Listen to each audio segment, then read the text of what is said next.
Opening with a slow, dramatic beat, then cutting to a montage of young couples in the 1990s laughing on a beach, contrasted with a 2024 clip of a single person scrolling on their phone alone in a cafe. Remember when marriage was the ultimate dream? The white picket fence, the I do's, the happily ever after. Well, in 1990, nearly 9 out of 10 young adults were married by age 30. Fast forward to today, and that number has plummeted to just 4 in 10. What happened? Why are young people saying, "I don't" to marriage, and is this a crisis or a choice? Welcome to Why Young People Are Refusing to Get Married, the Global Marriage Crisis Explained.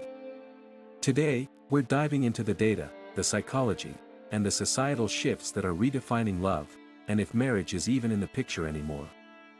By the end, you'll understand why this trend isn't just a phase, but a revolution in how we see partnership, success, and happiness. Let's start with the hard numbers.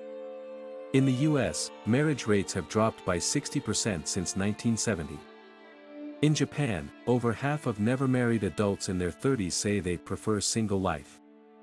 And in South Korea, the average age of first marriage has jumped from 25 to 34 in just 2 decades. But this isn't just a Western problem, it's a global phenomenon. So what's driving this seismic shift? The first culprit? Money, or rather, the lack of it. Let's face it, getting married isn't cheap.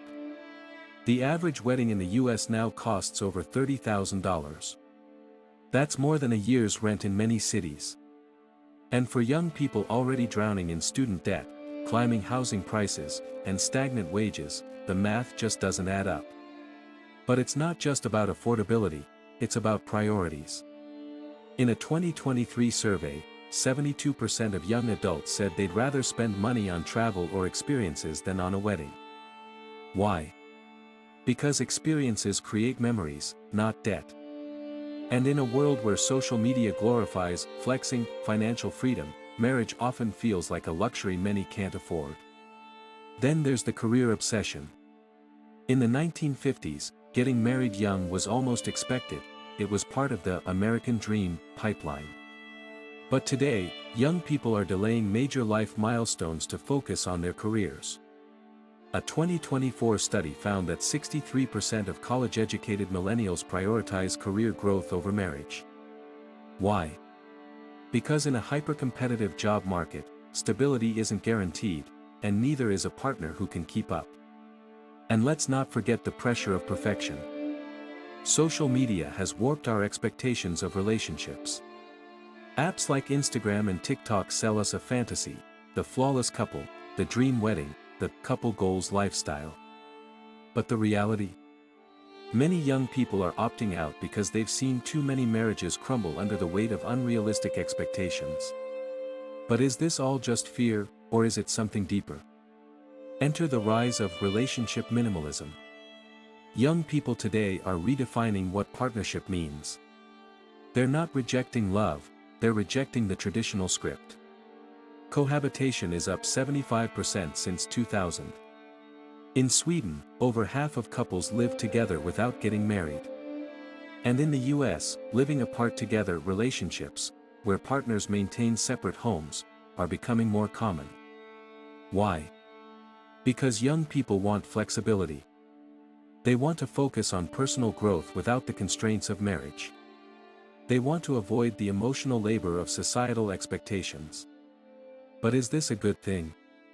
Critics argue that the decline in marriage is leading to a loneliness epidemic.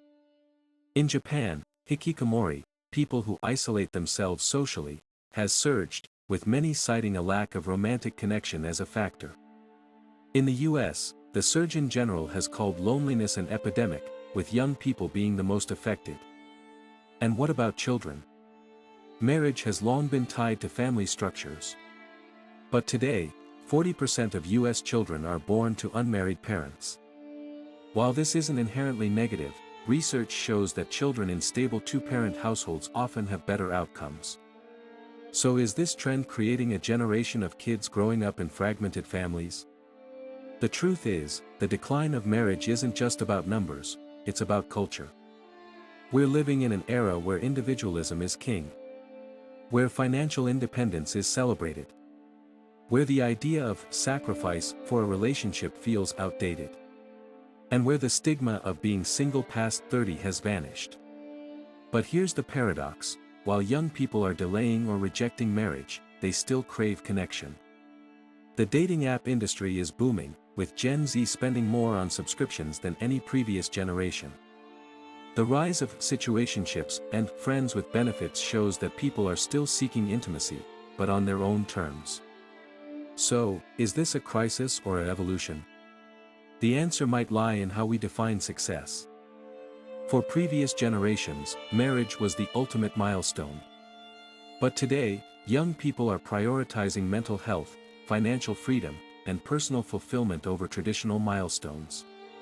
And if that means pushing marriage to the side, maybe that's okay. But let's not romanticize the challenges. Loneliness is real. Financial instability is real. And the pressure to find someone before it's too late is real. So what's the solution? Maybe it's about redefining what marriage means in the 21st century. Maybe it's about finding partners who align with our values, not just our bank accounts. Maybe it's about remembering that love doesn't have to fit into a box. So, are we witnessing the end of marriage as we know it? Or the beginning of something better? One thing's for sure, the rules are changing. And whether you're married, single, or somewhere in between, this shift is something we all need to pay attention to.